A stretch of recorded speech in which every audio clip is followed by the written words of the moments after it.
Hi friends, welcome to killer channel. Friends, ఎవరైనా మా ఛానల్ని సబ్స్క్రైబ్ చేసుకోకపోతే సబ్స్క్రైబ్ చేసుకోండి.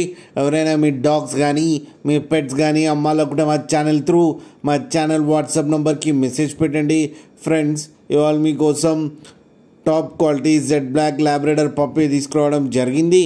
ఇది హైదరాబాద్లో అవైలబిలిటీలో ఉంది. అండ్ దీని ఓనర్ ఏం చెప్పారంటే, వీలైతే ట్రాన్స్పోర్టేషన్ ఫెసిలిటీ అయితే ప్రొవైడ్ చేయలేమని చెప్పడం జరిగింది. మీకు ఎవరికైనా నచ్చితే మీరే వెళ్ళి సెలవు పికప్ చేసుకోవాలని చెప్పారు ఫ్రెండ్స్. అండ్ దీని ఏజ్ వచ్చేసరికి 50 days అని చెప్పారు. అండ్ ఇది మేల్ పప్పీ. ఈ మేల్ పప్పీకి వచ్చి 9,000 రూపీస్ అయితే డిమాండ్ చేస్తున్నారు. అండ్ రేట్లో స్లైట్గా నెగోషియబుల్ ఉందని కూడా చెప్పడం జరిగింది. ఫ్రెండ్స్ మీరు చూడొచ్చు పప్పీ ఎంత హెల్తీగా ఎంత క్యూట్గా ఉందో కింద వీడియోలో. మీకు ఎవరికైనా నచ్చితే టైటిల్లో కాంటాక్ట్ నెంబర్ ఇస్తాను, కాంటాక్ట్ అవ్వండి, మాట్లాడి తీసుకోండి ఫ్రెండ్స్. అలాగే ఒక్కసారి డీల్ సెట్ అయిన తర్వాత అన్ని డీటెయిల్స్ బాగా చెక్ చేసిన తర్వాతనే మనీ పంపాలని కోరుకుంటున్నాం ఫ్రెండ్స్. అలాగే మా ఛానల్ని సబ్స్క్రైబ్ చేయడం మాత్రం మర్చిపోకండి ఫ్రెండ్స్.